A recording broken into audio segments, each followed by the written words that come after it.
Davison, the trainer for Tyson Fury, before the fight, said it was going to be tough. He said that the southpaw style was going to give some problems to Tyson, and he was right.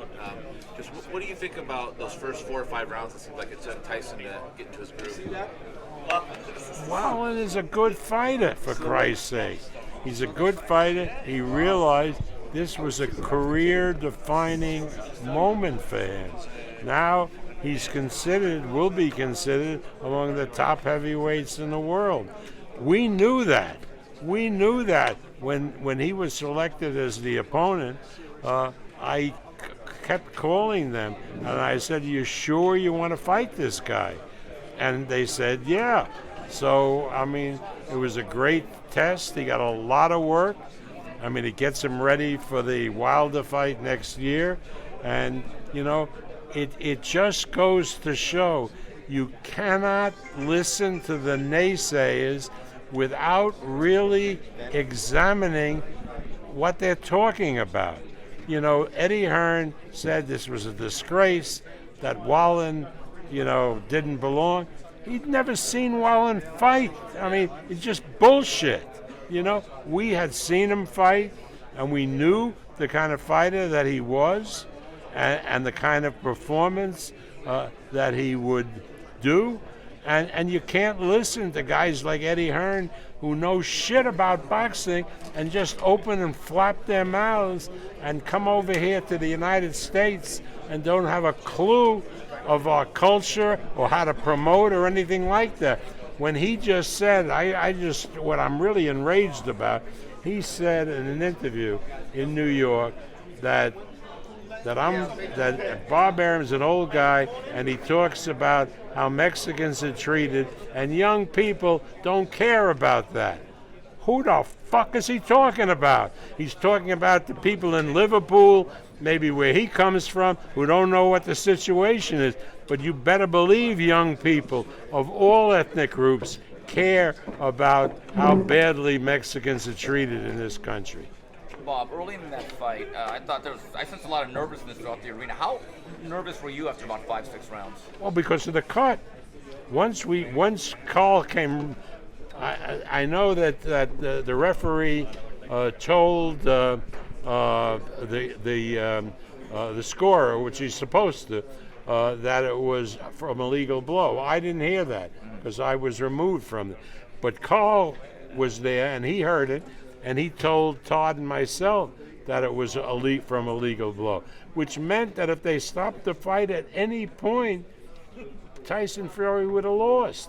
It's not like it's a headbutt and he's bleeding and they stop the fight, because then they go to the scorecard. No danger there. Bob, obviously we saw tonight anything can happen in boxing. We saw with the cut. Is there any concern? Wilder's supposed to fight late November. If anything were to happen with that, is there any concern or game plan moving forward for Tyson? I hope that Al Haymon was watching the fight tonight. I assume that he was. I mean, why the hell he's doing a fight with Wilder and Ortiz in November, God only knows. I mean, is it a danger? You better believe it. These are big sons of bitches, these guys. And, anything can happen. But how does the result of this fight change the promotion? Because a lot of people, they thought Fury won the first fight, and now they see a little bit of vulnerability. Do you think it changes anyway, assuming that Wilder... Why don't you give Otto Wallen a little credit? I'm giving him credit. I mean, it wasn't vulnerability. Otto Wallen is a tough out for anybody. He's a courageous guy. He knows how to fight. He takes a good punch. But do you think it builds the fight more just because that's the only guy besides Wilder we've seen hurt Fury out of all the guys he's fought before? Well, I didn't see him get hurt. Well, you get in the 12th round, he got stunned a little bit. He wasn't knocked down or anything. I mean, don't make up shit. Bob, Emmanuel Navarrete, another impressive title defense. He says his time at 122 is having issues. I saw Ray Vargas there tonight. Any chance of making that fight, that unification bout? Ray came over to me before. They brought him over. Bob Yalen is a good friend of his. Mm-hmm. Brought him over, and he said he wanted to fight Navarrete. Now, again, that was before he watched Navarrete tonight. So if he still wants to fight Navarrete, I think it would be a great fight. Was there room on your fall schedule, or do you think it's all booked up? Would that be early for next year? It'll be early for next year. Okay. Bob, Thanks, Bob. did you happen to catch Devin Haney's performance last night? No, I didn't. I read about it, and it was, it was good. Devin Haney is a very, very good fighter.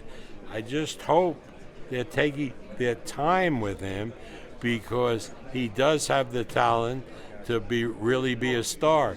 If they're going to rush him, and in the hands of Eddie Hearn, who doesn't know crap about boxing, that's a danger.